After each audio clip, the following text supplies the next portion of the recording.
Israel's crushing bombardment of Gaza night after night of fire has burned through the global munitions reserves. The NATO is now facing a dangerous munitions shortfall. Our next report tells you the situation.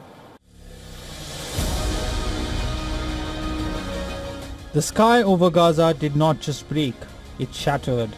Night after terrifying night, the air was ripped apart by the continuous, crushing percussion of massive ordnance.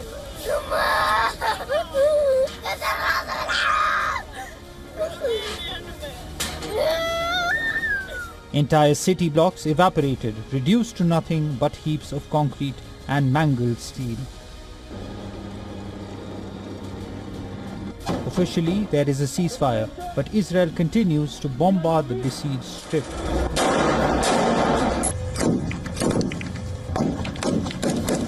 These are the latest images showing ambulances rushing and people carrying injured people into hospitals.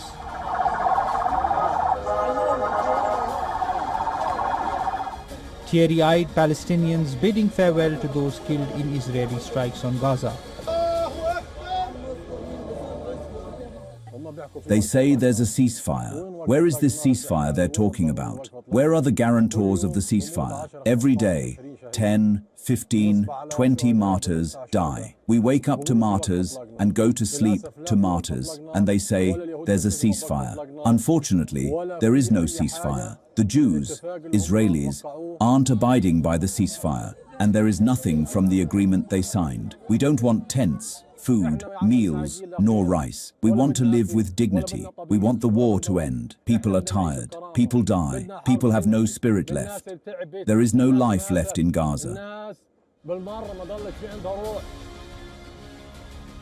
Israeli jets ruined 80% of the enclave, dropping more than 200,000 tons of bombs, turning once thriving neighborhoods into lifeless craters. 1.9 million souls. Almost 90% of Gaza are homeless. The dead are counted in the tens of thousands, with many more buried under the debris. Children starve amid smoking ruins while aid runs dry. The scale of the destruction is absolute, a methodical, pulverizing campaign that has redefined modern siege warfare.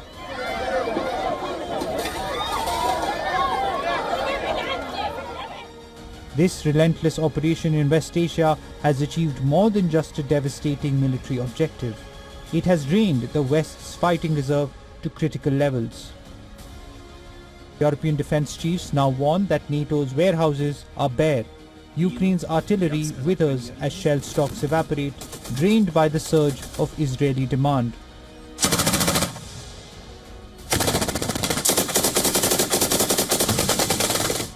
Poland government's Nitrochem TNT factory is the only one of its kind in Europe that makes 90% of the TNT that the US imports to make a range of ammunition. According to reports, those weapons have been supplied to Israel in vast quantities and have been associated with high casualty attacks on densely populated areas in Gaza. Now the manufacturer isn't able to cope with the demand. This has left European nations running short of ammunition in their own reserves. On the other hand, Israel is racing to replenish. Tel Aviv has inked a multi-billion-dollar deal with Rafael to increase production of the Iron Dome system. The agreement includes expanding factories, accelerating interceptor output, and preparing for what Israeli officials call the next phase of regional threats.